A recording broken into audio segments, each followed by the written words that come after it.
Selama menikah, Mas Damar selalu melarangku masuk gudang belakang. Tapi bau manis yang aneh itu membuatku nekat. Saat dia pergi, ku bongkar pintunya. Aku lemas melihat isinya. Semua ketakutanku salah. Yang tak kuduga. Sebelum ceritanya dimulai, silakan tulis di kolom komentar dari daerah mana saja teman-teman yang menonton cerita ini. Jangan lupa like dan subscribe agar channel ini bisa semakin berkembang dan bisa mempersembahkan cerita yang lebih menarik lagi. Jika ada yang namanya pernikahan sempurna, mungkin orang-orang akan menunjuk pada kami. Aku, Indira, dan suamiku, Damar. Kami tinggal di sebuah villa peninggalan Belanda di kawasan dataran tinggi Malang. Rumah ini adalah impianku. Halaman yang luas, dinding yang tinggi dan kokoh, dan udara sejuk yang membuat tidur kami selalu nyenyak. Damar adalah segalanya yang diinginkan seorang wanita. Dia tampan, karismatik, dan memperlakukanku seperti ratu. Kami bertemu 2 tahun lalu, saat dia mengunjungi galeri batik warisan keluargaku. Dia bilang, dia seorang ahli restorasi barang antik. Pekerjaan yang terdengar rumit dan mengagumkan. Dia bisa mengubah kayu lapuk menjadi karya seni yang bernilai miliaran. Kamu adalah karya seni terbaikku, Indira, katanya suatu pagi, sambil mengecup keningku. Aku tersenyum, menyandarkan kepalaku di dadanya. Hidupku terasa lengkap. Aku mengelola bisnis batik dari rumah secara online, sementara Damar memiliki ruang kerjanya sendiri. Tapi ada satu aturan. Satu aturan absolut yang Damar tetapkan sejak hari pertama kami pindah. Gudang belakang. Gudang itu adalah bangunan terpisah di ujung halaman. Sedikit tertutup rimbunnya pohon beringin tua. Bangunan itu tampak kokoh, dengan pintu kayu jati tebal dan gembok kuningan besar. Sayang, kata Damar suatu sore, saat kami sedang minum teh di teras belakang. Kamu boleh masuk ke semua ruangan di rumah ini. Anggap semua milikmu. Kecuali satu, gudang itu. Aku menoleh padanya. Kenapa, Mas? Dia tersenyum lembut. Senyum yang selalu meluluhkan hatiku. Bahan restorasi antiku itu berbahaya, Indira. Sangat beracun. Ada pelarut kimia, pernis, dan macam-macam cairan yang baunya saja bisa membuatmu pusing. Aku nggak mau kamu kenapa-kenapa. Jadi, tolong janji, ya, jangan pernah ke sana. Aku mengangguk. Janji, Mas. Penjelasannya masuk akal. Aku memang tidak tahan bau tiner. Dan aku percaya padanya. Damar hanya ingin melindungiku. Kami juga memiliki Pak Aryo, tukang kebun tua yang sudah bekerja di rumah ini bahkan sebelum kami membelinya. Pak Aryo adalah pria pendiam. Sangat pendiam. Damar bilang, Pak Aryo bisu karena trauma kecelakaan di masa lalu. Aku tidak pernah mendengar suaranya. Dia hanya akan mengangguk atau menggeleng. Pak Aryo merawat taman depan dengan sangat baik. Bunga mawar dan lili tumbuh subur. Tapi aku perhatikan, dia tidak pernah menyentuh area di sekitar gudang. Rumput di sana tumbuh sedikit lebih liar. Seolah-olah, Pak Aryo juga mematuhi aturan tak tertulis untuk menjauhi tempat itu. Hari-hari berlalu dalam ritme yang damai. Pagi hari Damar di ruang kerjanya di dalam rumah. Sementara aku membalas email pesanan batik. Sore hari kami minum teh. Malam hari kami makan malam romantis. Hingga suatu malam di bulan Agustus. Hujan turun sangat deras di Malang. Bukan gerimis, tapi hujan badai yang membuat jendela bergetar. Aku sedang duduk di ruang tengah, membaca buku, menunggu Damar yang katanya sedang menyelesaikan proyek mendesak di ruang kerjanya. Angin kencang berhembus, membuat salah satu jendela di ruang tengah sedikit terbuka. Aku beranjak untuk menutupnya. Saat itulah aku menciumnya. Bau itu terbawa oleh angin yang basah. Awalnya samar, tapi kemudian semakin jelas. Baunya aneh, manis, tapi bukan manis bunga. Manis yang pekat, seperti buah yang sudah terlalu matang dan mulai membusuk. Tapi di balik rasa manis itu, ada aroma lain. Aroma tajam seperti logam. Seperti bau koin lama yang digenggam terlalu erat. Manis, metalik, dan sedikit busuk. Aku mengendus. Bau apa ini? Aku melihat ke sekeliling ruangan. Tidak ada sumber bau. Aku melangkah ke jendela yang terbuka. Angin berhembus kencang, dan bau itu semakin kuat. Angin itu berhembus dari satu arah. Dari arah gudang belakang. Aku berdiri di sana, membiarkan tempias hujan mengenai wajahku. Bahan restorasi antik apa yang baunya seperti ini? Bisikku pada diri sendiri. Bukankah seharusnya bau kayu, atau pernis, atau tiner? Tapi ini bau yang tidak ku kenali. Bau yang membuat bulu kuduku merinding tanpa alasan yang jelas. Aku segera menutup jendela. Beberapa menit kemudian, Damar keluar dari ruang kerjanya. Dia terlihat sedikit lelah. "Loh, kok melamun dekat jendela, sayang? Dingin," katanya. Dia mengambil selimut dari sofa dan menyampirkannya di bahuku. Memelukku dari belakang. "Hujannya deras banget ya, Mas?" "Iya. Bikin kangen kamu," bisiknya, mencium leherku. Aku memaksakan senyum. Aku bersandar padanya, merasakan kehangatan tubuhnya. Tapi mataku, tanpa kusadari, terus menatap ke arah jendela yang tertutup. Ke arah gudang gelap di luar sana, yang kini tersembunyi di balik tirai hujan. Bau itu sepertinya menempel di hidungku. Bau manis yang memuakkan. "Kamu kenapa?" tanya Damar, sepertinya merasakan kegelisahanku. "Nggak apa-apa, Mas. Cuma, tadi aku cium bau aneh dari luar. Kayak bangkai tikus mungkin." Aku berbohong.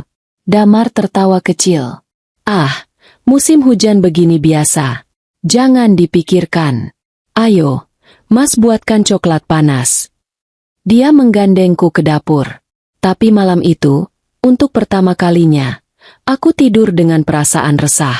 Gambaran gudang dengan gembok kuningan besar itu terus muncul di benakku. Keesokan paginya, hidup kembali normal. Matahari bersinar cerah, seolah-olah hujan badai semalam tidak pernah terjadi. Bau aneh itu pun hilang, tergantikan wangi bunga melati di taman depan yang disiram Pak Aryo. Aku hampir meyakinkan diriku sendiri bahwa itu semua hanya imajinasiku. Mungkin benar kata Damar, hanya bau sampah basah atau bangkai hewan kecil. Tapi beberapa hari kemudian, retakan kecil itu mulai muncul. Dimulai dari tubuhku. Aku bangun di suatu pagi dengan kepala yang terasa berat. Bukan pusing berputar, tapi seperti ada kabut tebal di dalam otakku. Aku merasa sangat lelah. Padahal aku tidur 8 jam penuh. "Pucat banget, sayang," komentar Damar saat sarapan. Dia menempelkan punggung tangannya di keningku. "Nggak demam, sih. Cuma capek kayaknya, Mas. Akhir-akhir ini pesanan batik lagi banyak." "Kamu itu terlalu keras kerja," kata Damar, mengusap pipiku. "Sudah, hari ini istirahat saja. Biar Mas buatkan teh herbal khusus. Resep dari ibuku. Ini bagus banget untuk memulihkan tenaga." Dia beranjak ke dapur dan kembali dengan cangkir keramik yang cantik. Uapnya mengepul. Aromanya wangi, sedikit berempah. Aku meminumnya. Rasanya hangat dan menenangkan. Tapi anehnya, setelah minum teh itu, rasa lelahku tidak hilang. Malah semakin menjadi. Sakit kepala ringan mulai menyerang di sore hari. Mungkin cuma stres, kataku pada diriku sendiri. Tapi, stres ini tidak kunjung hilang. Minggu itu, aku mengalaminya 3 kali. Bangun dengan kepala berkabut, kelelahan yang luar biasa, dan sakit kepala yang menusuk di bagian belakang mata. Setiap kali aku mengeluh, Damar akan dengan setia membuatkanku teh herbal khususnya. Diminum sampai habis. "Ya, sayang, ini obatnya." Aku menurut. Kecurigaanku pada gudang mulai tumbuh kembali, bukan karena bau, tapi karena Pak Aryo. Suatu sore, aku sedang duduk di teras belakang, mencoba mencari inspirasi desain batik. Aku melihat Pak Aryo sedang menyiangi rumput di dekat taman mawar. Lalu, salah satu alat garuknya terlempar dan menggelinding, berhenti tepat beberapa meter dari pintu gudang. Aku melihat Pak Aryo terdiam. Dia menatap alat garuk itu. Lalu dia menatap ke arah gudang. Tangannya gemetar. Aku bisa melihatnya dengan jelas dari teras. Dia terlihat sangat ketakutan. Dia menoleh ke kanan dan kiri, seolah-olah memastikan tidak ada yang melihat. Lalu, dengan gerakan cepat dan panik, dia berlari, menyambar alat itu, dan buru-buru kembali ke taman depan. Dia tidak menoleh ke belakang lagi. Dia menghindari area gudang itu seolah-olah area itu beracun. Jantungku berdebar sedikit. Kenapa dia setakut itu? Itu hanya gudang. Akhirnya, setelah 2 minggu merasa tidak enak badan, Damar memutuskan untuk membawaku ke dokter. Mas nggak mau kamu kenapa-kenapa. Endira. Dia membawaku ke dokter Wibowo, seorang dokter umum yang dia bilang adalah teman lamanya. Kliniknya bersih dan modern. Tapi dokter itu tampak terlalu santai. Damar yang menceritakan semua keluhanku. Dia ini kecapean sepertinya. Dok, ngurusin batiknya nggak berhenti-berhenti. Dokter Wibowo memeriksaku. Tekanan darah normal, tidak demam, detak jantung bagus. Ini cuma stres kerja, Endira, katanya sambil tersenyum ramah. Biasa itu, perempuan karir zaman sekarang. Terlalu ambisius. Aku merasa sedikit tersinggung. Tapi saya merasa sangat lelah. Dok, tidak seperti biasanya. Itu dia efek stres. Tubuhmu protes. Katanya lagi. Dia menulis resep. Ini saya kasih vitamin dosis tinggi. Dan yang paling penting, kamu harus rileks. Banyak istirahat. Kurangi mikir kerjaan. Aku keluar dari klinik itu dengan perasaan hampa. Aku tahu tubuhku. Ini bukan sekadar stres. Di mobil, Damar menggenggam tanganku. Tuh, kan, apa Mas bilang? Kamu terlalu capek. Mulai sekarang, Mas akan pastikan kamu lebih santai. Dia tampak begitu tulus mengkhawatirkanku. Aku merasa bersalah karena sempat meragukannya. Malam itu, Damar bilang dia harus menyiapkan bahan untuk proyek restorasi besar. Dia menghabiskan waktu berjam-jam di ruang kerjanya. Aku berbaring di tempat tidur, mencoba tidur, tapi sakit kepala itu datang lagi. Sekitar tengah malam, aku terbangun karena haus. Aku ke dapur untuk mengambil air. Saat aku kembali ke kamar, aku melihat Damar baru saja keluar dari kamar mandi. Dia hanya memakai handuk. Celana kerjanya yang dipakai seharian tadi tergeletak di kursi. Aku mengambil celana itu, berniat memasukkannya ke keranjang cucian. Sebuah struk kertas yang terlipat jatuh dari saku celana. Biasanya, aku tidak akan peduli. Biasanya, aku akan langsung membuangnya atau meletakkannya di meja rias. Tapi malam itu, setelah kunjungan dokter yang tidak memuaskan, setelah melihat ketakutan Pak Aryo, setelah berminggu-minggu merasa ada yang salah dengan tubuhku, tanganku bergerak sendiri. Aku membuka lipatan struk itu. Jantungku serasa berhenti berdetak. Ini bukan struk dari toko bangunan. Ini bukan struk dari toko barang antik. Ini struk dari toko kimia jaya. Toko yang menjual peralatan laboratorium. Aku membaca daftarnya. Es kering, dry ice, 100 kg. Timbangan digital presisi, 0,01 gram. 1 unit. Tabung reaksi, box, 2 box. Sarung tangan lateks, box, 5 box. Masker respirator kimia, 2 unit. Aku membacanya berulang-ulang. Es kering, timbangan presisi, tabung reaksi. Untuk apa restorasi antik membutuhkan ratusan kilogram es kering? Untuk apa timbangan sepresisi itu? Ini alat-alat laboratorium. Sayang, kok bengong. Suara Damar membuatku terlonjak kaget. Aku dengan cepat meremas truk itu di tanganku. Dia berdiri di depanku, tersenyum. Mau Mas peluk? Ah, iya, Mas.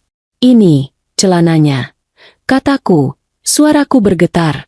Aku menyerahkan celananya dengan tangan kiriku. Tangan kananku yang menggenggam struk, kusembunyikan di belakang punggung. Kamu kedinginan, ya? Tanganmu sampai gemetar, katanya, lalu memelukku. Aku membalas pelukannya, tapi tubuhku kaku. Di balik punggungku, Kertas truk itu menusuk telapak tanganku. Penjelasan Damar tentang bahan kimia berbahaya di gudang itu tiba-tiba terdengar lagi di telingaku. Tapi bahan kimia yang ada di struk ini berbeda. Malam itu, aku berbaring di samping suamiku yang tertidur pulas. Aku tidak bisa tidur. Aku memandangi wajahnya yang tenang. Wajah pria yang kucintai. Tapi untuk pertama kalinya, saat aku melihatnya, yang kurasakan bukan lagi cinta.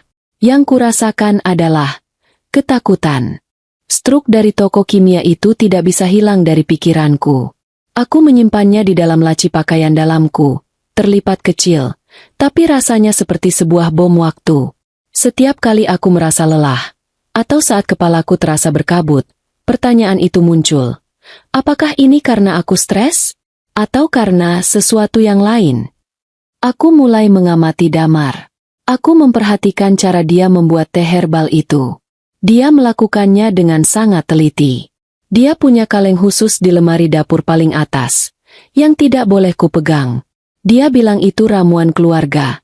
Takarannya harus pas.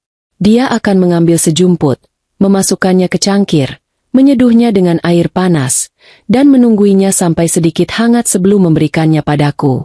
Diminum selagi hangat, sayang, katanya. Dan aku akan meminumnya di depannya. Aku tidak berani menolak. Bagaimana jika dia curiga? Ketakutanku mulai bercabang. Aku memegang struk toko kimia itu. Aku memikirkan gudang yang terkunci. Aku memikirkan Pak Aryo yang gemetaran. Otakku berusaha mencari penjelasan yang paling masuk akal. Dia selingkuh. Ya, itu pasti. Dia menyembunyikan wanita lain. Mungkin wanita itu sakit? Mungkin dia menyembunyikannya di gudang? Mungkin bahan-bahan kimia itu. Entahlah, mungkin untuk membersihkan sesuatu? Atau wanita itu butuh es kering untuk pengobatan? Kedengarannya konyol, tapi pikiranku menolak untuk melompat ke kesimpulan yang lebih gelap. Perselingkuhan, setidaknya, adalah masalah yang bisa kupahami. Menyakitkan, tapi bisa dipahami. Tapi struk itu, timbangan presisi, masker respirator. Ini tidak terasa seperti perselingkuhan. Rasa lelahku semakin menjadi. Suatu pagi, aku nyaris pingsan saat bangun dari tempat tidur. Dunia berputar sesaat. Aku tidak bisa menahannya sendiri lagi. Aku butuh bantuan. Aku menelepon Citra. Citra adalah sahabatku sejak kuliah.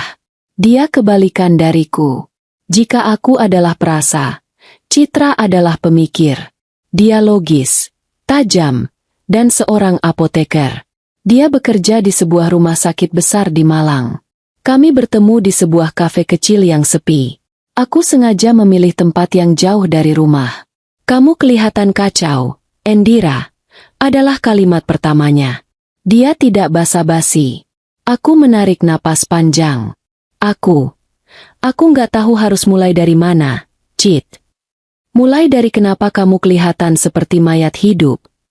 Aku menceritakan semuanya. Aku menceritakan tentang gejala penyakitku. Lelah yang aneh, kepala berkabut, sakit kepala. Sudah ke dokter? Tanyanya, keningnya berkerut. Sudah, ke dokter Wibowo, temannya Mas Damar. Katanya aku cuma stres kerja. Citra mendengus. Stres. Jawaban gampang untuk semua penyakit perempuan. Lalu, Mas Damar, dia perhatian banget. Cit, setiap aku sakit, dia selalu membuatkanku teh herbal khusus. Resep ibunya, katanya. Tangan Citra yang sedang memegang cangkir tehnya berhenti di udara. Dia menatapku tajam. Teh herbal apa? Nggak tahu. Wangi rempah. Dia simpan di kaleng khusus. Kamu masih simpan sisanya? Atau serbuknya? Aku menggeleng. Dia selalu menyeduhkannya untukku. Dan aku meminumnya di depannya. Endira, kata Citra. Suaranya pelan tapi tegas. Dengar, aku apoteker. Aku tahu banyak hal tentang tanaman dan kimia. Teh herbal, itu bisa apa saja. Mulai sekarang, jangan minum lagi. Tapi gimana caranya? Dia akan curiga. Bilang kamu sudah baikan. Bilang kamu bosan. Bilang kamu mau kopi. Terserah. Pokoknya, jangan minum itu lagi. Katanya. Ada lagi. Jantungku berdebar. Ini saatnya. Tanganku gemetar saat aku merogoh tas. Aku mengeluarkan struk toko kimia yang sudah sedikit lecek. Aku meletakkannya di atas meja. Aku nemu ini. Di saku celananya. Citra mengambil kertas itu. Matanya memindai daftar belanjaan. Wajahnya yang tadi tegang, kini berubah pucat. Sangat pucat. Endira, ini. Dia menatapku. Ketakutan di matanya membuatku ikut takut. Es kering 100 kilo? Timbangan presisi? Respirator kimia. Dia bilang dia ahli restorasi antik. Cit, mungkin itu. Enggak, bentak Citra. Suaranya tertahan. Aku kenal beberapa orang restorasi.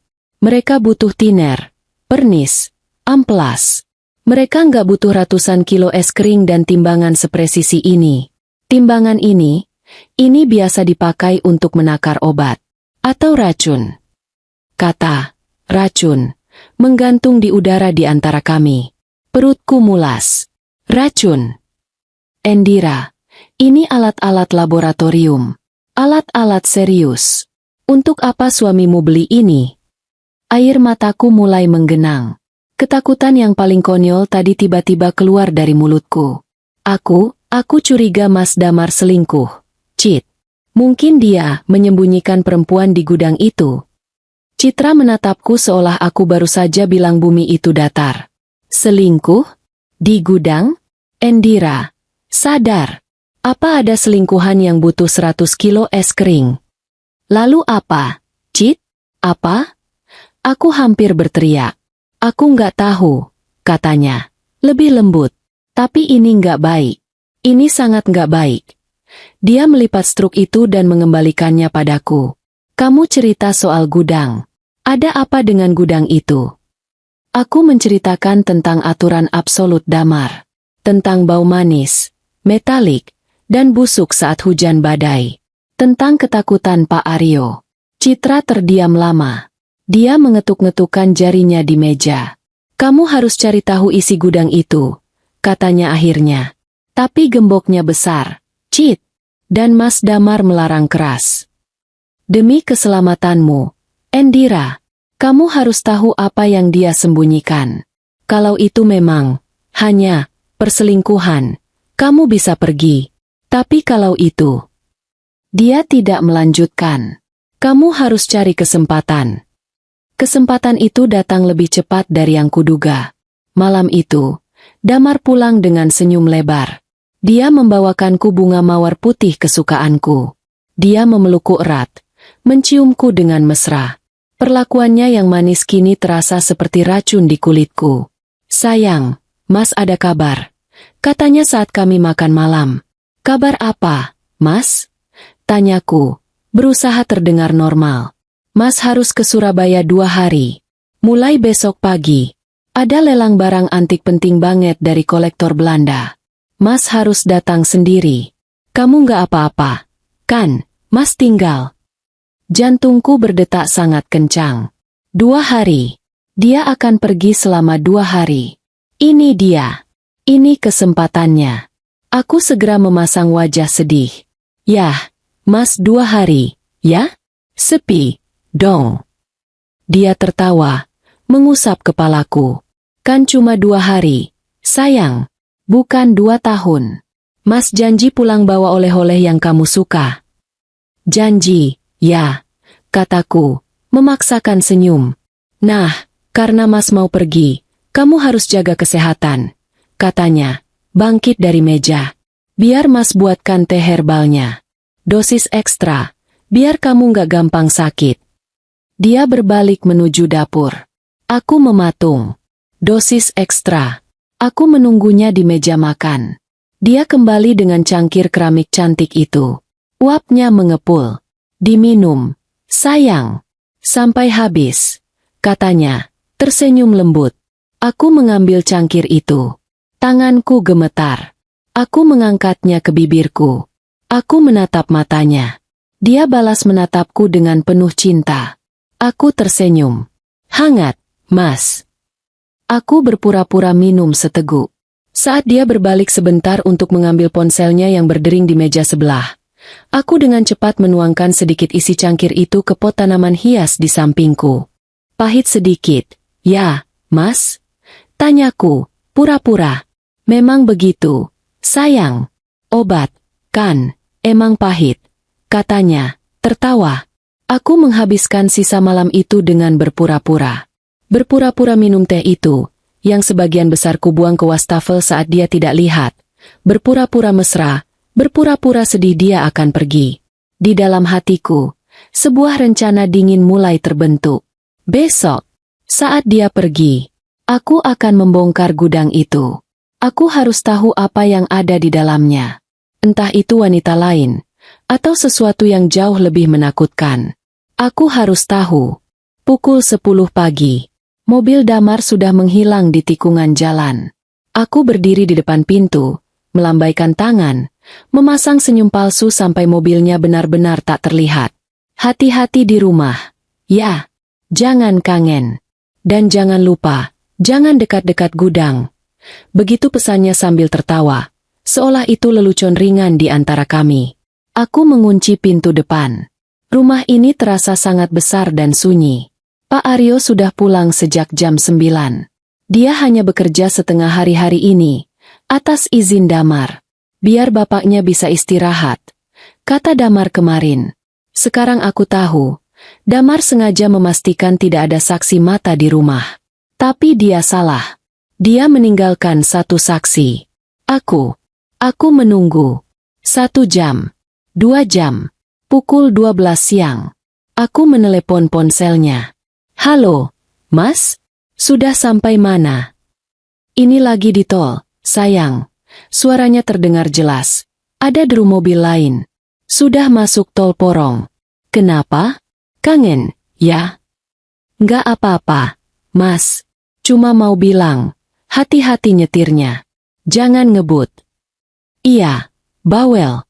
Sudah, ya. Mas fokus nyetir. Dia menutup telepon. Bagus. Dia sudah di tol.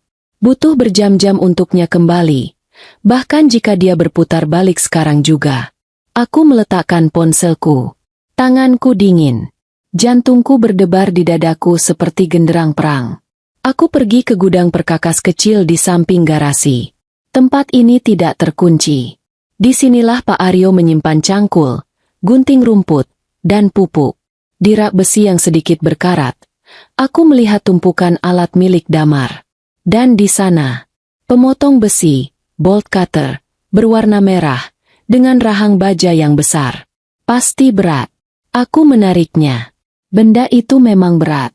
Lebih berat dari dugaanku. Aku harus memegangnya dengan 2 tangan. Langkah demi langkah, aku berjalan melintasi halaman belakang.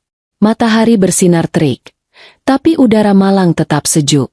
Sejuk di kulitku, tapi di dalam tubuhku rasanya terbakar. Aku berdiri di depan gudang itu. Bangunan itu tampak diam dan angkuh. Pohon beringin tua di sampingnya membuat suasana terasa teduh, sekaligus seram. Gembok kuningan besar itu berkilau tertimpa sinar matahari. Aku tidak membuang waktu. Aku tidak mau keberanianku hilang. Aku memposisikan rahang pemotong besi itu di lengkungan gembok. Aku menekan. Keras sekali. Aku menekan sekuat tenaga. Otot-otot lenganku bergetar. Tidak mempan. Sial. Aku mengambil napas. Aku memposisikan ulang alat itu. Kali ini, aku menggunakan berat badanku. Aku menekan gagangnya ke bawah dengan seluruh kekuatanku. Klang. Suara itu memekakan telinga. Seperti suara tulang patah. Gembok itu terlepas dari kaitannya dan jatuh ke anak tangga batu di bawahnya. Hening. Aku menunggu. Napasku terengah-engah. Aku melihat ke sekeliling. Tidak ada yang melihat. Hanya ada suara angin sepau-sepau. Pintu itu sekarang bebas. Tanganku yang gemetar mendorong pintu kayu jati yang berat itu. Shriek. Suara engsel tua yang kering berdecit panjang. Pintu terbuka. Hal pertama yang menghantamku adalah Udara dingin. Bukan udara pengap gudang tua. Tapi udara dingin yang menusuk. Seperti saat kau membuka pintu kulkas besar. Dan baunya. Bau yang samar-samar ku kenali dari malam hujan badai itu. Manis, metalik, dan busuk. Tapi sekarang bercampur dengan bau lain. Bau steril. Bau kimia. Seperti bau rumah sakit. Tapi lebih tajam. Gelap. Aku merogoh ponselku. Menyalakan lampu senter. Aku melangkah masuk. Dan aku lemas. Ini bukan gudang. Ini bukan tempat restorasi antik. Lantainya keramik putih bersih. Dindingnya dilapisi baja tahan karat yang mengilap. Seperti di ruang operasi. Di sebelah kiri, sebuah meja laboratorium panjang terbentang. Di atasnya ada tabung-tabung distilasi, gelas piala, corong pemisah, dan sebuah timbangan digital presisi yang kulihat di struk.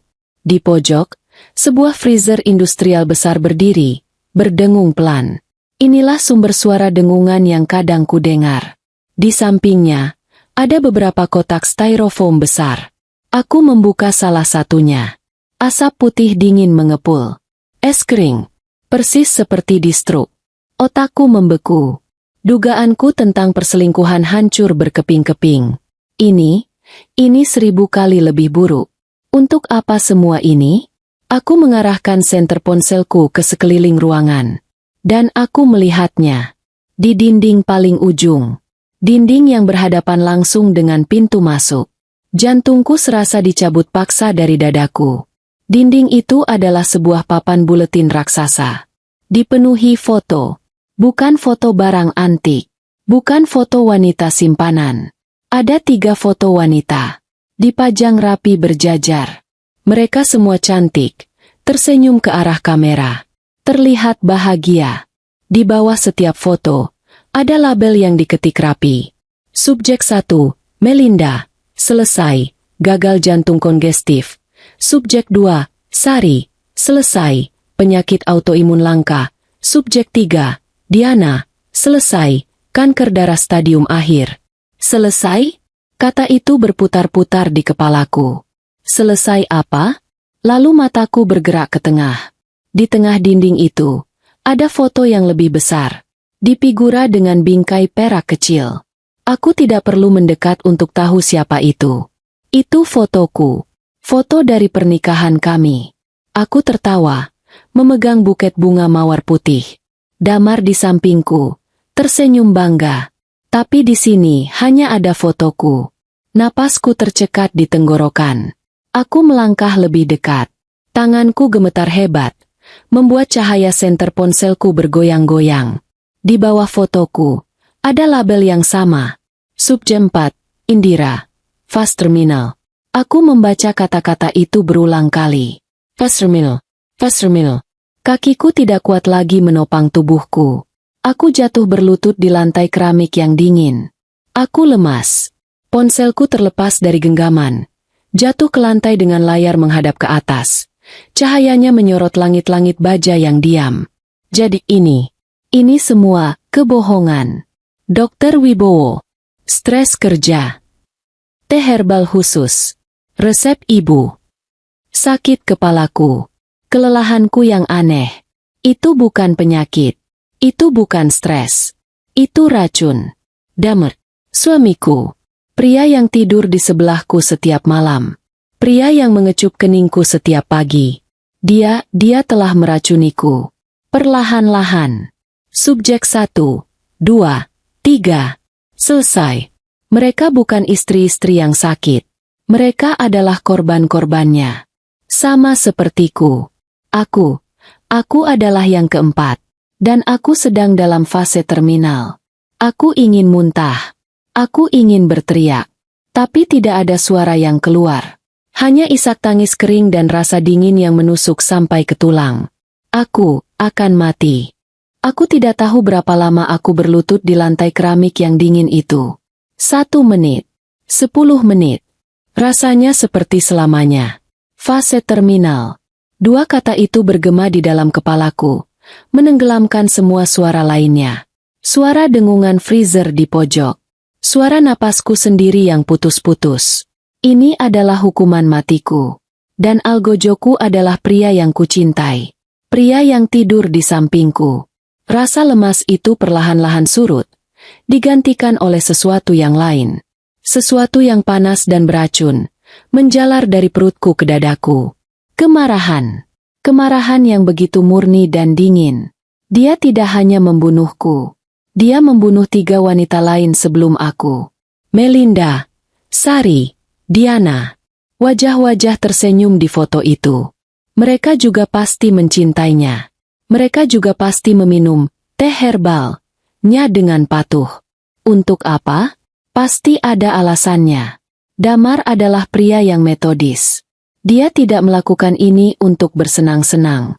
Dia melakukannya untuk... Mataku tertuju pada meja laboratorium. Aku harus bangkit. Aku tidak boleh mati di sini. Tidak seperti ini. Dengan sisa tenaga, aku memegang tepi meja baja dan menarik diriku berdiri. Kakiku gemetar seperti agar-agar. Tapi aku memaksanya untuk tegak. Aku tidak akan menjadi subjek nomor 4 yang selesai. Aku mulai melihat sekeliling. Kali ini dengan mata yang berbeda. Bukan mata istri yang ketakutan, tapi mata korban yang mencari bukti. Meja itu penuh dengan peralatan. Gelas piala, tabung distilasi. Tapi perhatianku tertuju pada satu benda. Di ujung meja, di samping timbangan digital presisi itu, terletak sebuah buku. Buku itu bersampul kulit hitam, tebal dan terlihat mahal. Seperti buku jurnal atau agenda eksekutif. Itu pasti. Tanganku bergerak meraihnya. Sampulnya terasa dingin dan halus. Tidak ada judul. Tidak ada nama. Aku membukanya. Halaman pertama. Tulisan tangan Damar. Rapi. Miring ke kanan. Sangat metodis. Tulisan yang sama yang dia gunakan untuk menulis kartu ulang tahun untukku. Proyek. Suksesi kekayaan. Jantungku mencelos. Jadi ini alasannya. Uang. Harta. Aku membalik halaman. Di sana ada foto Melinda. Ditempel rapi. Di bawahnya ada data-data. Subjek 1. Melinda Ayu Prabasari. Profil. Janda kaya, 42 tahun. Pemilik beberapa properti di Jakarta Selatan. Target akuisisi. Rumah di Pondok Indah. Sertifikat hak milik No. 1082. Metode. Racun nabati, kode, R01, ekstrak digitalis. Disamarkan dalam suplemen vitamin pagi. Dosis durasi, 0,5 mg per hari, selama 8 bulan. Manifestasi gejala, kelelahan, mual, aritmia jantung. Dibuat agar terlihat seperti gejala gagal jantung kongestif.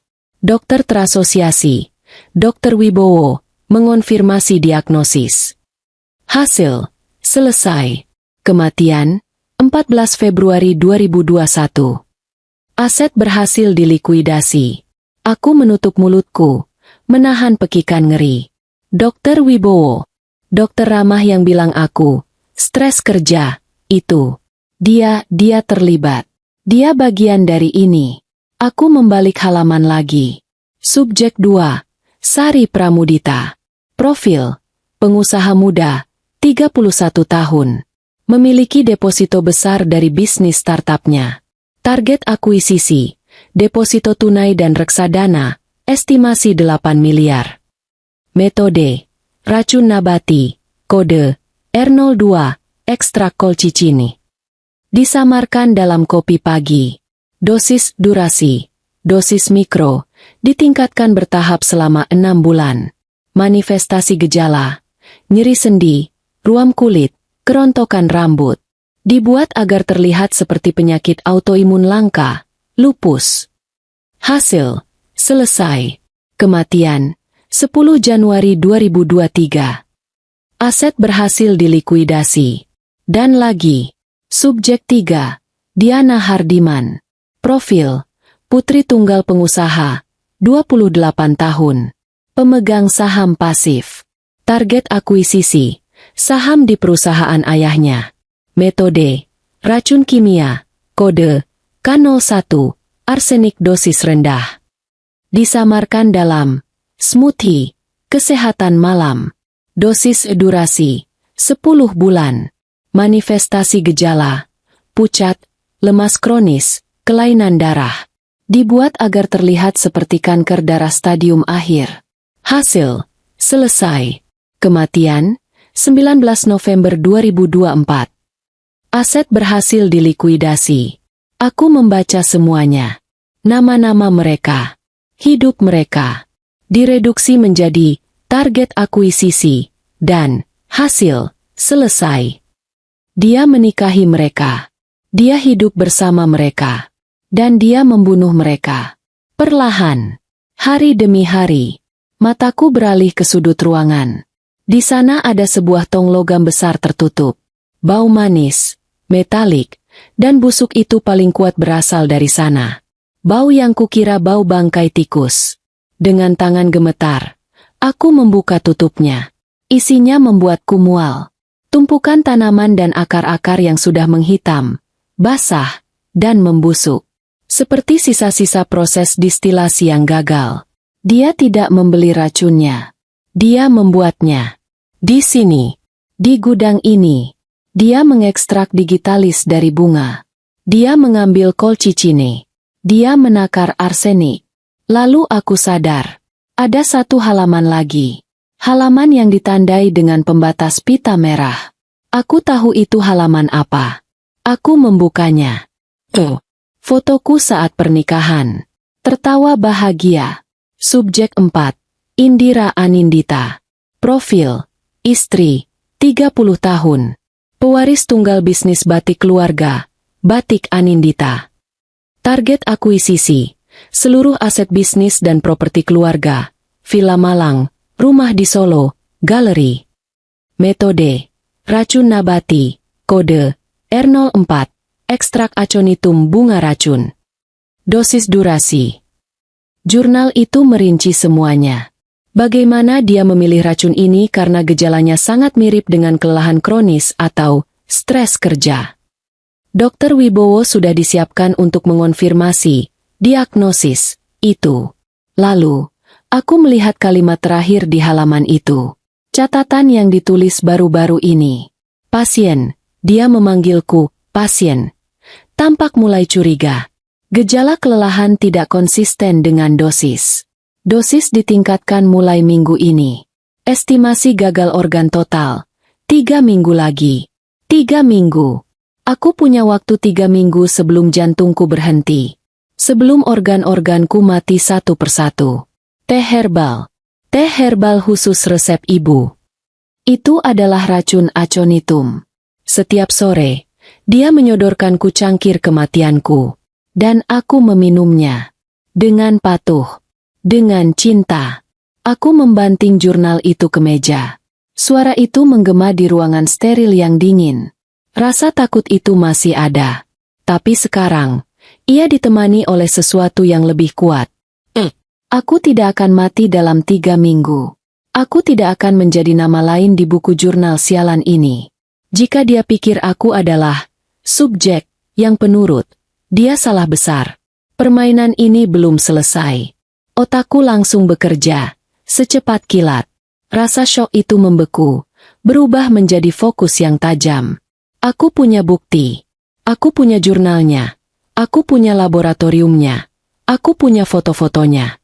Tapi aku punya masalah besar. Damer, aku tahu suamiku. Di balik senyumnya yang lembut, dia adalah seorang psikopat yang dingin dan metodis. Jika dia pulang dan melihat gembok gudang ini hancur, aku melihat ke arah pintu. Pemotong besi itu masih tergeletak di rumput.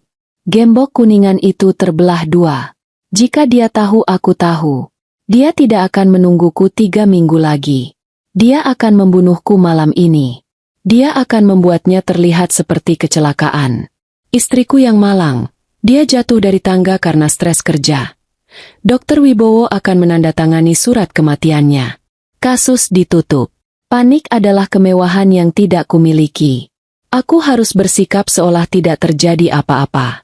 Berpura-pura bodoh. Bisikku pada diri sendiri. Itu satu-satunya cara untuk bertahan hidup. Pertama, bukti. Aku mengambil ponselku yang tergeletak di lantai.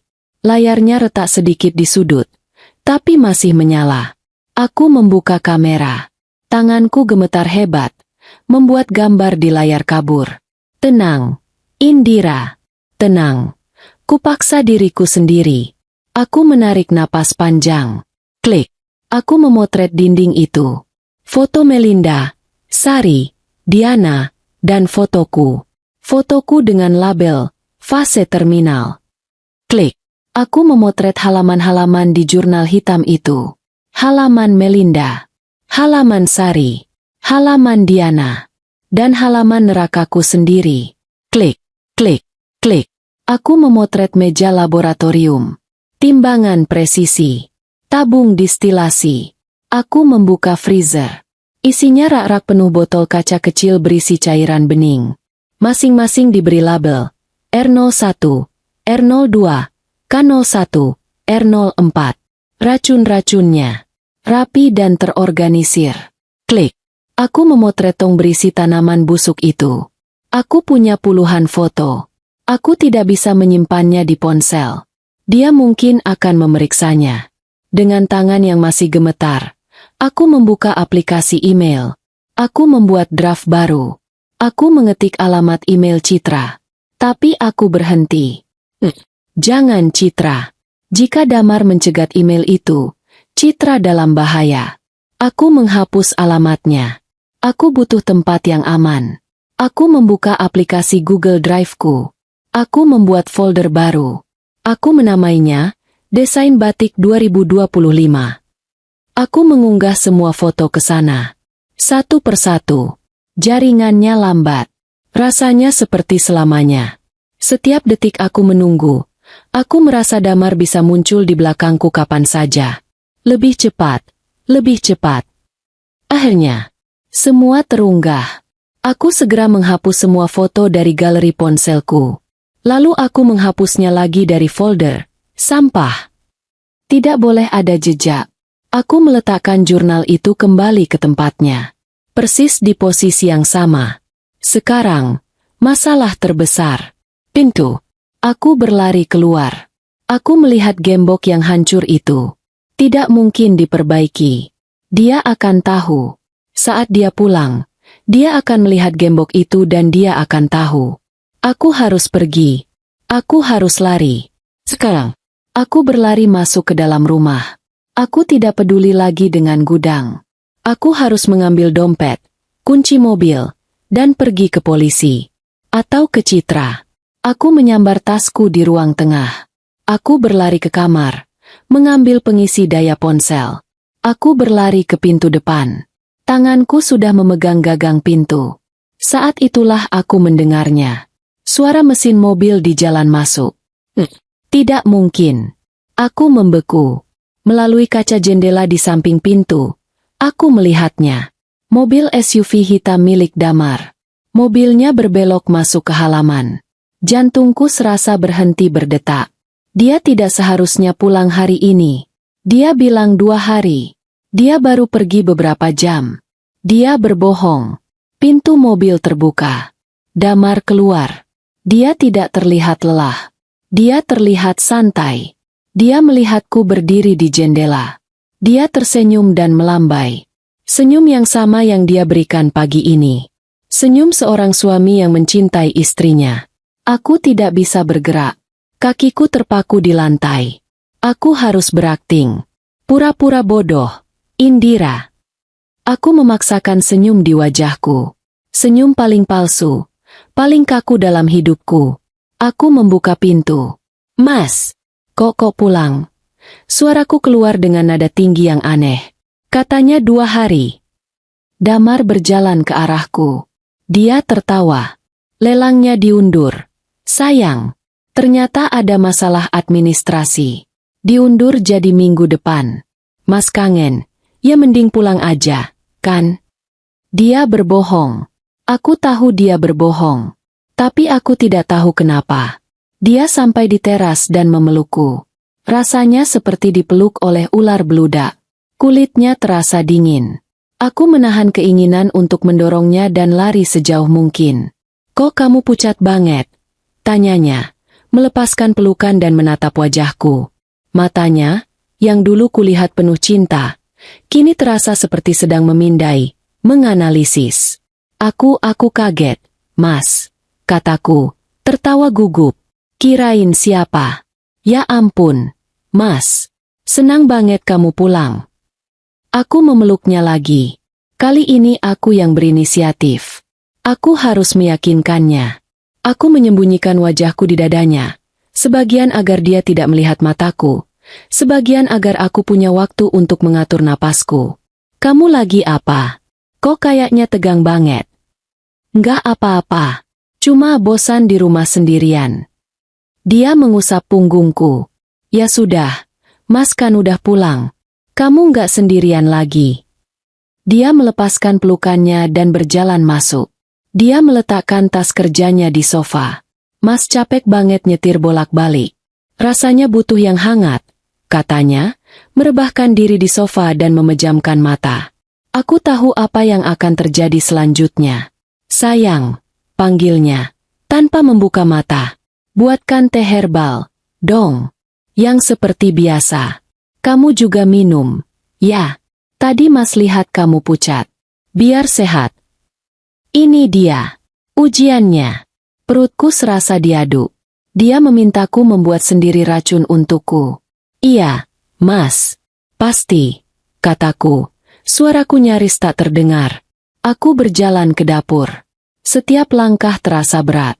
Tanganku gemetar hebat saat aku mengambil kaleng. Khusus, itu dari lemari atas. Aku membuka tutupnya. Di dalamnya ada bubuk tanaman kering berwarna kehijauan. Baunya samar-samar manis. Aku mengambil 2 cangkir keramik. Aku memasukkan 1 sendok teh bubuk itu ke cangkirku. Aku menyeduhnya dengan air panas. Aku berdiri di sana, memandangi 2 cangkir itu. Yang satu, teh melati biasa untuknya. Yang satu lagi, cangkir racun untukku. Semua insting dalam tubuhku berteriak. Lari, lempar cangkir ini ke wajahnya. Teriak. Tapi aku tidak bisa. Aku mengambil nampan. Aku membawa kedua cangkir itu ke ruang tengah. Damar membuka matanya dan tersenyum.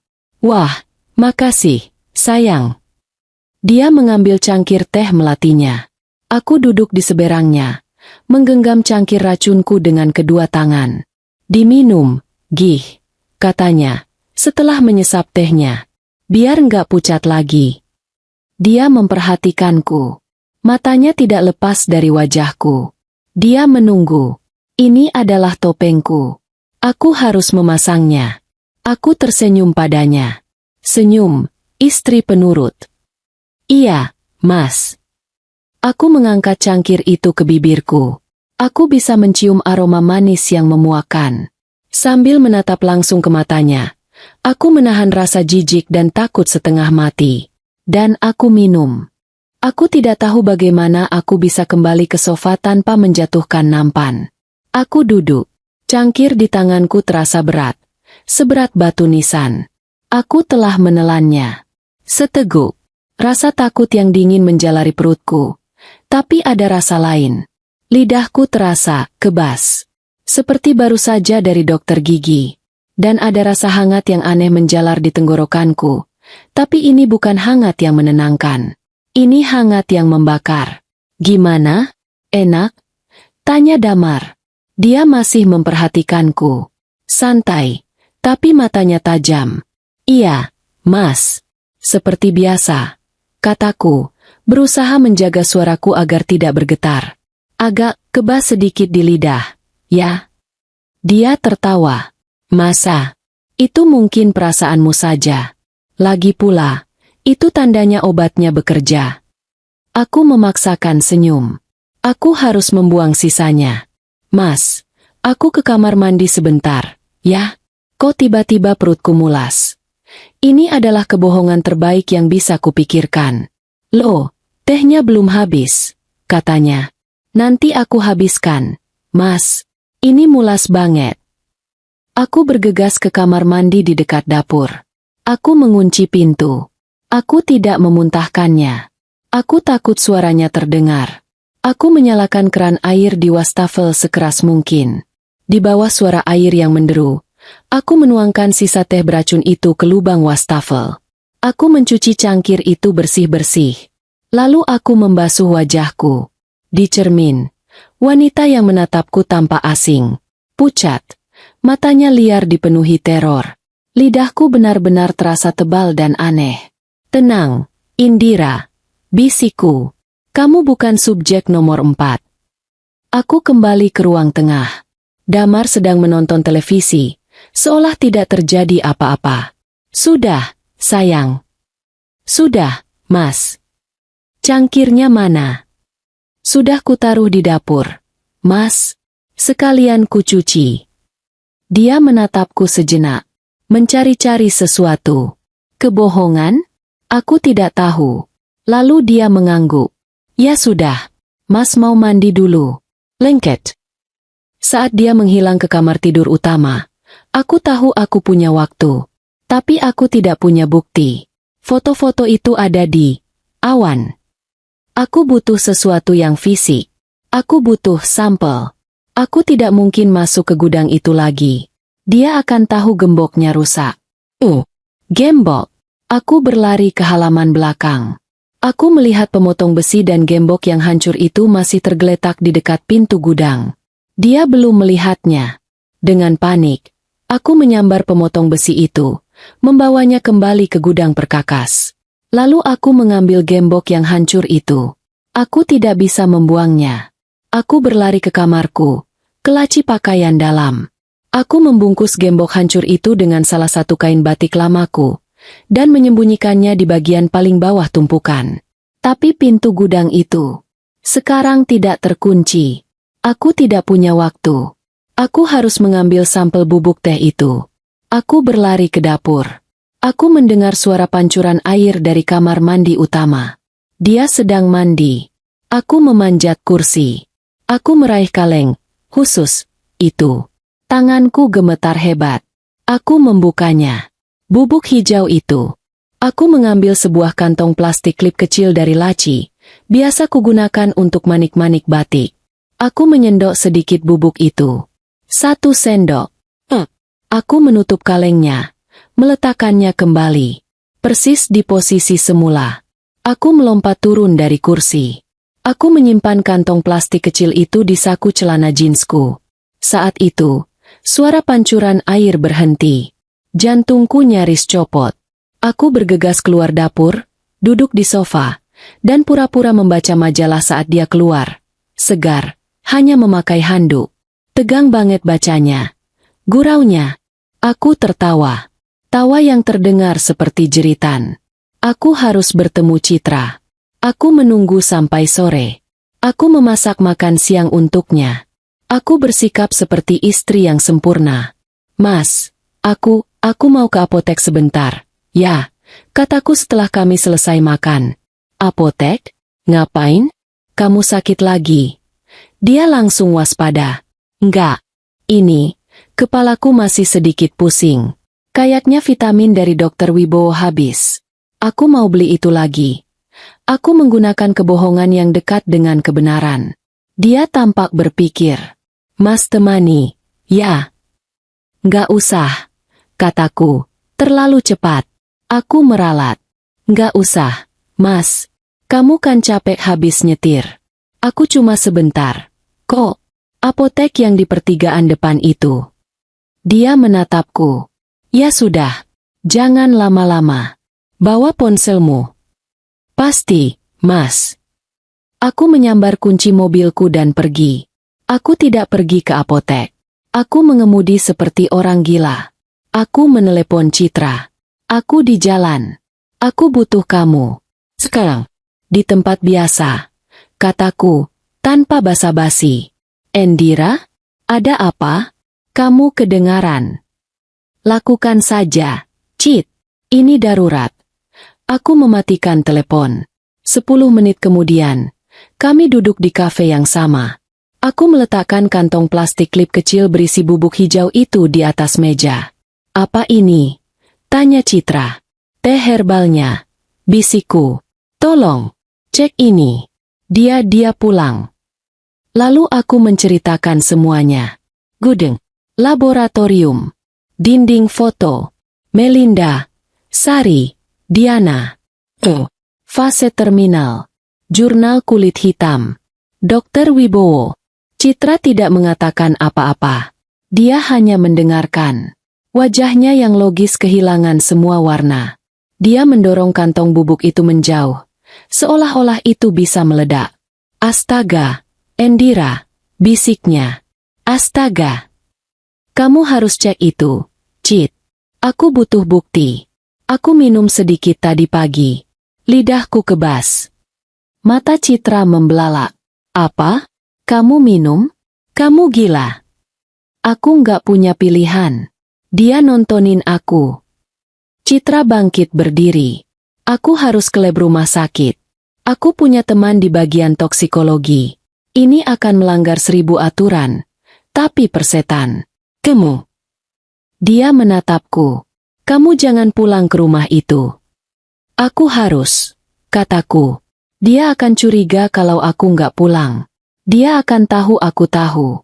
Dia akan mencariku. Cit. Dia akan membunuhku. Lebih baik daripada kamu kembali ke sarang singa. Aku butuh bukti lebih banyak. Cit. Polisi nggak akan percaya padaku hanya dengan foto di ponsel dan ceritaku. Dia suamiku yang karismatik. Aku akan terlihat seperti istri gila yang histeris. Citra menghela napas. Kalah. Benar. Sialan. Kamu benar. Dia mengambil kantong plastik itu. Oke. Aku ke lab. Kamu. Hati-hati. Jangan minum apapun lagi dari dia. Pura-pura sakit perut. Pura-pura mual. Apa saja. Citra pergi. Aku kembali ke mobil. Tapi aku tidak pulang. Belum. Aku butuh saksi. Aku memutar mobil dan pergi ke arah yang berlawanan. Aku tahu di mana Pak Aryo tinggal. Di sebuah kampung kecil di belakang kompleks villa. Aku menemukan rumahnya. Sebuah rumah petak sederhana. Dia sedang duduk di teras, membersihkan sabit. Ketika dia melihatku, matanya membelalak kaget. Dia tampak takut. Pak Aryo, kataku lembut. Aku berjongkok di depannya. Saya tahu Bapak takut. Saya juga takut. Dia menunduk, tidak mau menatap mataku. Pak, Bapak tahu apa yang ada di gudang itu, kan? Dia menggeleng keras. Tangannya gemetar. Pak Aryo, tolong. Ini soal hidup dan mati. Hidup saya. Dia menatapku. Matanya penuh dengan ketakutan dan rasa kasihan. Bapak takut sama Mas Damar, kan? Dia mengangguk pelan. Bapak lihat apa? Dia ragu-ragu.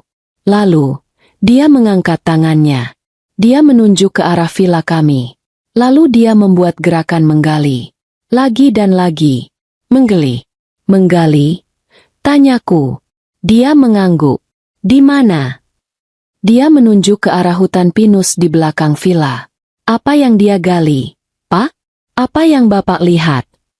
Dia membuat gerakan seperti memegang sesuatu yang kecil dan menggeliat. Lalu, dia membuat gerakan mati. Tangannya terkulai lemas. Hewan. Bisikku. Dia mengangguk. Matanya berkaca-kaca. Dia mengubur hewan di sana. Dia mengangguk lagi. Lalu dia menunjuk ke gudang. Lalu ke hidungnya. Dia membuat gerakan mencium bau busuk. Jurnal itu menyebutkan eksperimen tanaman beracun yang gagal. Dia tidak membunuh hewan untuk bersenang-senang. Dia menggunakannya sebagai kelinci percobaan. Untuk racun-racunnya. Pak Aryo melihatnya mengubur bukti-bukti kegagalannya. Terima kasih, Pak. Bisikku. Air mataku menetes. Bapak saksi saya. Dia menatapku, lalu memegang tanganku. Cengkeramannya kuat. Sebuah cengkeraman yang mengatakan, hati-hati. Aku mengangguk. Saat aku kembali ke mobil, ponselku bergetar. Dari Citra. Endira. Suaranya bergetar di telepon. Aku dapat hasilnya. Apa itu, Cit? Itu aconitum, Queen of Poisons. Sangat mematikan.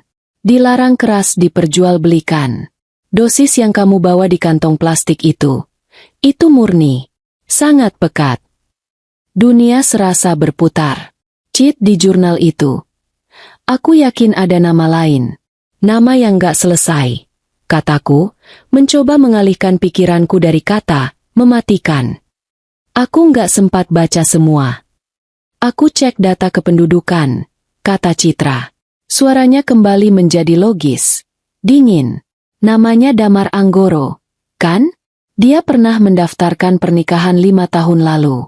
Tapi dibatalkan seminggu sebelum hari H. Nama perempuannya, Rara Adelia. Rara. Dia selamat. Endira. Dia kabur sebelum dinikahi. Kita harus menemukannya. Ya, kataku, memutar kunci mobil. Kita harus. Aku mengemudi pulang. Kembali ke Algojoku. Tapi kali ini, aku tidak sendirian. Aku punya apoteker yang logis, tukang kebun yang bisu, dan hantu dari masa lalu yang selamat. Permainan ini sudah berubah. Hari-hari berikutnya adalah neraka yang dingin. Aku menjalankan peranku dengan sempurna. Aku adalah Indira, istri yang stres kerja, yang tubuhnya sensitif. Mas, tehnya kau bikin aku mual, ya? Kataku pada Damar keesokan harinya, saat dia menyodorkan cangkir pagi. Mual? Keningnya berkerut. Biasanya juga enggak. Iya, enggak tahu. Mungkin asam lambungku lagi naik. Aku tidak meminumnya. Aku membawanya ke kamar. Aku bilang aku akan meminumnya sambil bekerja. Dan aku membuangnya ke toilet. Aku melakukan itu selama 3 hari. Pagi dan sore. Aku selalu punya alasan. Mas, aku lagi pengen kopi.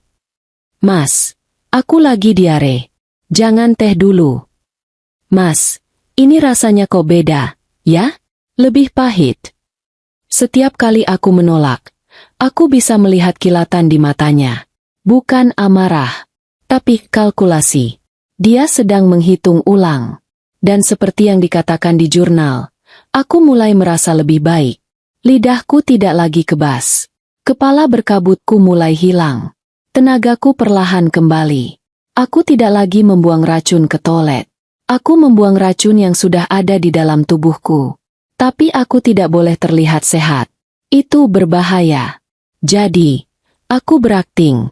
Aku sengaja berjalan sempoyongan saat aku tahu dia sedang melihat. Aku memijat pelipisku, pura-pura pusing. Aku mengeluh tentang kelelahan yang tidak kunjung hilang. Aneh, katanya suatu malam.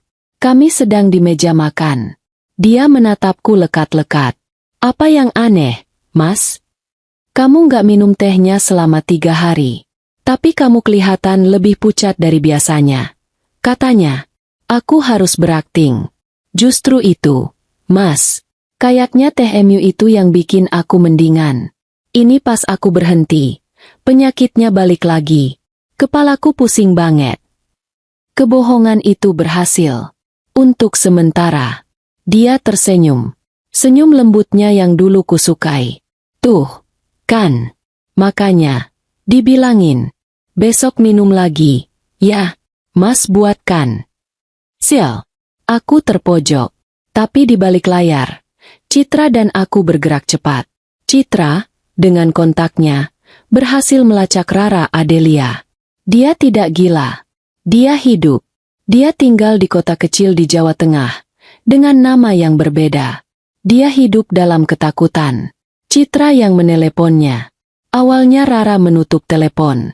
Tapi Citra menyebut satu nama, Damar Anggoro. Kami menemuinya. Di sebuah rumah singgah yang aman. Rara lebih tua dariku, tapi matanya sama seperti mataku. Penuh kewaspadaan. Dia sempurna, bisik Rara. Tangannya gemetar memegang cangkir teh biasa, yang kubelikan. Dia romantis. Dia tahu semua yang kuinginkan. Lalu, aku mulai sakit. Ceritanya adalah cerminan ceritaku. Kelelahan. Sing. Dokter yang sama, Dokter Wibowo. Lalu, kenapa kamu kabur? Tanyaku. Dia melamarku. Kami mengurus surat nikah. Dan dia memintaku menandatangani surat. Dia bilang itu asuransi jiwa gabungan. Tapi isinya, aku adalah pemegang polis. Tapi dia adalah ahli waris 100% jika aku meninggal. Lalu, aku pikir itu romantis. Sampai aku membacanya di rumah. Di bagian bawah ada klausul kecil. Jika aku meninggal karena penyakit, dia dapat semuanya. Jika aku meninggal karena kecelakaan, dia dapat 2 kali lipat. Rara mulai menangis. Aku bukan orang bodoh, Indira. Aku pengacara. Aku tahu surat hukum. Dia sedang merencanakan kematianku. Jadi, aku kabur. Aku meninggalkan semuanya. Aku menghilang. Dia selamat karena dia seorang pengacara. Melinda, Sari, Diana mereka tidak. Aku, seorang seniman batik, juga hampir tidak. Kami punya saksi. Rara setuju untuk bersaksi. Langkah selanjutnya, polisi. Ini adalah bagian tersulit. Kami masuk ke kantor polisi Resor Malang. Bukan Citra atau Rara. Tapi aku harus yang melapor. Detektif yang menemuiku bernama Pak Harto. Dia tampak lelah. Jadi, Bu Indira, katanya, setelah aku menceritakan semuanya. Ibu menuduh suami ibu, Bapak Damar Anggoro, seorang pengusaha terpandang bahwa dia adalah pembunuh berantai, yang membunuh 3 istri sebelumnya dan sekarang sedang mencoba meracuni ibu dengan teh herbal. Dia mengatakannya dengan nada datar. Nada orang yang menganggapku gila. Saya tidak gila, Pak, kataku tenang. Saya punya buktinya. Foto di ponsel, katanya. Bisa saja itu editan. Atau riset novel, seperti kata ibu. Saya punya hasil lab toksikologi. Suara Citra terdengar dari pintu. Dia masuk, membawa map. Saya Citra, apoteker kepala di RSUD Malang. Ini hasil lab untuk sampel bubuk yang dibawa Bu Indira. Itu aconitum, racun murni. Detektif Harto mengambil map itu. Dia membacanya. Raut wajahnya berubah. Dia tidak lagi terlihat bosan. Dan saya punya saksi hidup, kataku. Rara Adelia, mantan tunangan Damar yang kabur setelah dia diminta menandatangani surat kematiannya sendiri. Dan saya punya saksi mata, kataku lagi. Pak Aryo, tukang kebun saya. Dia melihat suami saya mengubur hewan-hewan percobaan di belakang villa. Polisi itu terdiam. Dia melihat dari aku ke Citra. Ini gila. Ini kenyataan, Pak, kata Citra. Dan jika Bapak tidak bertindak, subjek nomor 4 akan selesai. Polisi akhirnya setuju. Tapi mereka tidak bisa gegabah. Damar adalah orang yang bersih. Kami tidak bisa mendobrak masuk hanya berdasarkan ini, kata detektif Harto. Dia akan bilang itu bahan restorasi. Dia akan bilang ibu depresi. Kami butuh sesuatu yang tidak bisa dia sangkal. Kami butuh dia tertangkap basah. Dia semakin curiga, kataku. Aku tidak bisa terus menolak tehnya. Kalau begitu, kata detektif itu, menatapku tajam. Kita harus memancingnya. Itulah asal mula, jebakan tikus. Aku pulang ke rumah. Dengan alat penyadap kecil di balik bajuku. Dengan tim polisi yang bersembunyi di mobil tanpa tanda di ujung jalan. Malam itu, Damar terlihat berbeda. Dia tidak lagi bertanya. Dia bertindak. Aku melihatnya keluar dari kamar mandi tamu. Bukan kamar mandi utama kami. Di tangannya ada kunci Inggris. Dia tidak pernah memegang kunci Inggris. Dia selalu memanggil tukang untuk kerusakan sekecil apapun. Mas, ngapain di situ? Tanyaku. Dia terkejut. Dia menyembunyikan kunci Inggris itu di belakang punggungnya. Enggak. Ini, Mas cuma cek pemanas air. Kayaknya agak bocor. Dia berbohong. Pemanas air di kamar mandi tamu terhubung dengan kamar mandi utama kami. Saat itulah aku tahu. Ini adalah rencana kecelakaannya. Aku tahu apa yang akan dia lakukan. Dia akan merusak ventilasi pemanas air itu. Dia akan membuatnya bocor gas karbon monoksida. Dia akan menyuruhku mandi air hangat untuk meredakan stres. Aku akan masuk, mengunci pintu, dan tidak akan pernah keluar hidup-hidup. Oh, kataku, pura-pura tidak tertarik. Ya sudah, Mas, aku kok pusing lagi, ya. Aku tidur duluan, ya. Aku masuk ke kamar. Aku mengirim pesan singkat ke Detektif Harto. Dia mengubah rencananya. Dia tidak pakai racun. Dia mau pakai gas. Detektif Harto membalas. Kami siap. Pancing dia untuk bicara. Pancing dia ke gudang. Ke gudang? Lalu aku sadar. Polisi tidak bisa membuktikan apa yang ada di gudang itu. Tapi jika aku bisa membuatnya masuk ke sana, dan mengakui apa yang ada di sana. Aku punya ide. Aku berbaring di tempat tidur. Pura-pura tidur. Tengah malam. Aku mendengar dia bergerak. Dia menyalakan teh herbalnya di dapur. Dia tidak tahu. Aku sudah menukar bubuk di kaleng itu dengan teh hijau biasa yang kumasukkan sedikit kunyit bubuk agar warnanya mirip. Dia masuk ke kamar. Dia mengguncangku. Sayang, bangun. Kenapa, Mas? Ini, minum tehnya dulu. Mas lihat kamu gelisah banget tidurnya. Katanya. Aku duduk. Aku mengambil cangkir itu. Kali ini, aku meminumnya. Karena aku tahu ini aman. Nah, gitu, kan, enak, katanya, tersenyum. Sekarang, Mas temani, ya. Kamu kayaknya stres banget.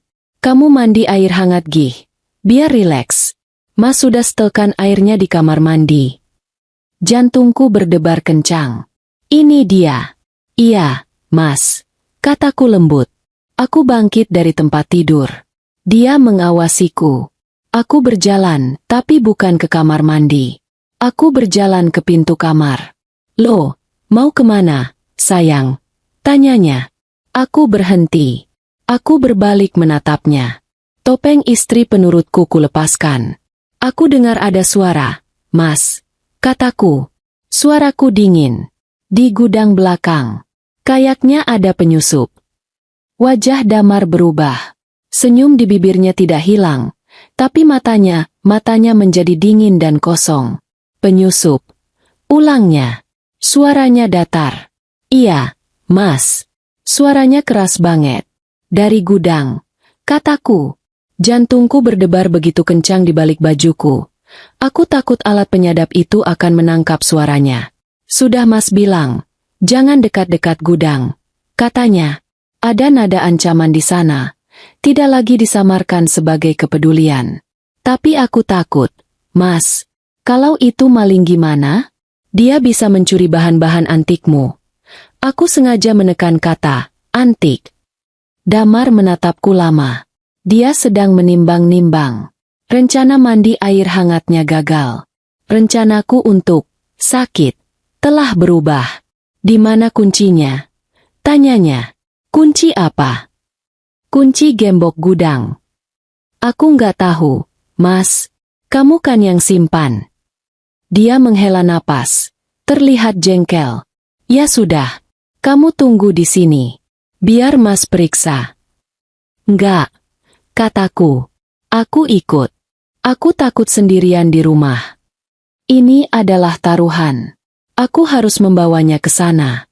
Dan aku harus ada di sana saat dia masuk. Matanya menyipit. Kamu aneh malam ini, Indira. Aku takut, kataku, mencoba terdengar rapuh. Baik, katanya tiba-tiba. Ayo. Dia berjalan lebih dulu. Aku mengikutinya. Dia tidak mengambil senter. Dia tidak mengambil apa-apa. Seolah-olah dia tahu. Tidak ada penyusup di sana. Kami berjalan melintasi halaman belakang yang gelap. Udara malam-malang terasa menusuk kulit. Satu-satunya suara adalah langkah kami di atas rumput yang sedikit basah. Kami tiba di depan pintu gudang. Gelap total, hanya diterangi cahaya bulan yang redup. Masuk, katanya, mendorong pintu itu. Pintu itu terbuka dengan decitan pelan. Dia tertegun. Aku tahu apa yang dia lihat. Pintu itu seharusnya terkunci. Gemboknya seharusnya ada di sana. Dia tidak langsung masuk. Dia berbalik menatapku. Topengnya retak. Ini bukan lagi wajah suamiku. Kamu, bisiknya. Suaranya rendah dan penuh racun. Kamu yang buka. Ini dia. Iya, Mas. Kataku. Suaraku. Anehnya, tidak bergetar. Suaraku dingin dan mantap. Aku yang buka. Dia mendorongku masuk. Keras. Aku terhuyung ke depan. Jatuh ke lantai keramik yang dingin. Apa yang kamu lihat? Tanyanya. Suaranya bergema di ruangan steril itu. Dia menyalakan lampu. Cahaya neon putih yang kejam langsung menerangi segalanya. Meja laboratorium. Tabung-tabung. Dinding neraka itu. Aku bangkit perlahan. Aku tidak akan membiarkannya melihatku lemah di lantai. Aku lihat semuanya. Damar. Kataku. Aku menunjuk ke dinding. Aku lihat Melinda. Aku lihat Sari. Aku lihat Diana. Dia hanya menatapku. Tidak ada penyesalan. Tidak ada keterkejutan. Hanya kejengkelan. Seperti rencananya yang rapi dirusak oleh kecoa. Mereka cuma pemanasan, katanya enteng. Lalu aku. Tanyaku. Aku apa? Subjek nomor 4. Fase terminal? Mendengar kata-kata itu keluar dari mulutku, rahangnya mengeras. Dia tahu aku telah membaca jurnal itu. Di mana jurnalnya? Dia melangkah ke meja, mencari-cari. Sudah aman, kataku. Bersama dengan foto-foto di dinding ini. Dia berhenti. Dia menatapku. Dan untuk pertama kalinya, aku melihatnya. Psikopat yang sebenarnya. Kamu pintar. Katanya, nyaris berbisik. Kamu selalu jadi yang terpintar. Itu kesalahan terbesarku. Aku meremehkanmu. Aku kira kamu sama seperti yang lain. Penurut, bodoh, dibutakan oleh cinta. Kamu meracuniku. Kataku. Kamu meracuni mereka semua. Demi uang. Dia tertawa. Tawa yang kering dan mengerikan. Uang? Kamu pikir ini cuma soal uang? Uang itu bonus. Indira. Itu hadiahnya. Lalu apa? Apa alasannya? Kontrol. Teriaknya. Dan untuk pertama kalinya, dia kehilangan ketenangannya. Ini soal kontrol. Soal melihat kalian. Wanita-wanita sombong yang merasa berhak atas segalanya hancur perlahan-lahan. Melihatmu yang katanya, pewaris, bisnis batik. Berubah jadi wanita lemah yang mengeluh pusing setiap hari. Melihatmu meminum racun dari tanganku. Dan berterima kasih padaku untuk itu. Dia melangkah mendekat. Itu seninya. Indira. Itu mahakaryaku. Bukan restorasi kayu busuk. Kamu sakit. Bisikku. Mundur selangkah. Aku jenius. Ralatnya. Dan kamu merusaknya. Kamu merusak mahakaryaku. Kamu seharusnya sudah mati dalam 3 minggu. Tapi kamu malah terlihat lebih sehat. Dia berhenti. Dia menyadari sesuatu. Kamu tidak meminumnya, katanya. Matanya membelalak ngeri. Seolah-olah itu adalah dosa terbesar. Sejak kapan? Sejak aku menemukan struk toko kimia, kataku. Sejak aku sadar, teh herbal MU baunya aneh. Sialan. Dia membanting tinjunya ke meja baja. Beberapa tabung reaksi berjatuhan dan pecah di lantai. Lalu dia tenang. Setenang danau di pagi hari. Dia merapikan kemejanya. Sayang sekali, Indira, katanya lembut. Terlalu lembut. Kamu menghancurkan rencanaku. Rencana, kecelakaan. Di kamar mandi itu sebenarnya jauh lebih bersih. Tapi kamu selalu ingin tahu. Dia berjalan ke lemari pendingin di sudut. Dia membukanya. Kamu tahu, katanya, sambil memunggungiku. Aconitum itu racun yang cantik. Tapi lambat. Aku punya sesuatu yang lebih cepat. Untuk keadaan darurat. Seperti ini. Dia berbalik. Di tangannya, ada sebuah suntikan kecil. Sudah terisi cairan bening. R04. Dosis murni. Disuntikan langsung ke pembuluh darah. katanya, seolah sedang menjelaskan resep masakan. Tidak akan sakit. Jantungmu akan berhenti dalam 30 detik. Tidak ada yang bisa melacaknya jika dilakukan dengan benar. Akan terlihat seperti serangan jantung masif. Dr. Wibowo akan mengurus sisanya. Dia mulai berjalan ke arahku. Perlahan. Jangan, Damar, teriakku. Aku mundur sampai punggungku membentur dinding foto. Fotoku sendiri menatapku, tersenyum bahagia. Selamat tinggal, subjek nomor 4, bisiknya. Dia menerjang. Aku berteriak. Sekuat tenaga. Dia lebih kuat. Dia membekap mulutku dengan satu tangan. Bau bahan kimia dari sarung tangannya. Dia bahkan memakai sarung tangan, memenuhi hidungku. Tangan satunya mengangkat suntikan itu. Aku meronta. Aku menggigit tangannya. Dia menggeram kesakitan tapi tidak melepaskanku. Aku menendang tulang keringnya. Dia terhuyung sedikit. Aku meraih apa saja yang bisa kuraih. Sebuah gelas piala kaca tebal dari meja di sampingku. Aku menghantamkannya ke sisi kepalanya. Kaca itu pecah. Dia berteriak. Lebih karena kaget daripada sakit. Dia melepaskanku. Aku jatuh ke lantai. Dia menyentuh pelipisnya. Ada sedikit darah. Matanya tidak lagi dingin. Matanya merah. Dia murka. Kamu. Dia tidak lagi peduli pada suntikan itu. Dia menerkamku. Tangannya yang besar dan kuat mencengkeram leherku. Aku terbaring di lantai. Dia di atasku. Kamu mau main kasar? Desisnya. Oke. Kita main kasar. Dia mengencangkan cengkeramannya. Udara. Aku tidak bisa bernapas. Duniaku mulai menyempit. Bintik-bintik hitam menari di depan mataku. Aku mencakar wajahnya, tapi cengkeramannya terlalu kuat. Dia tersenyum. Dia menikmati ini. Menikmati saat-saat terakhirku. Di tengah kekuranganku akan oksigen, aku mendengar suara. Suara yang sangat keras. Braa! Pintu gudang didobrak. Cahaya lampu senter yang menyilaukan membanjiri ruangan. Polisi! Jangan bergerak. Lepaskan dia. Cengkeraman Damar di leherku mengendur.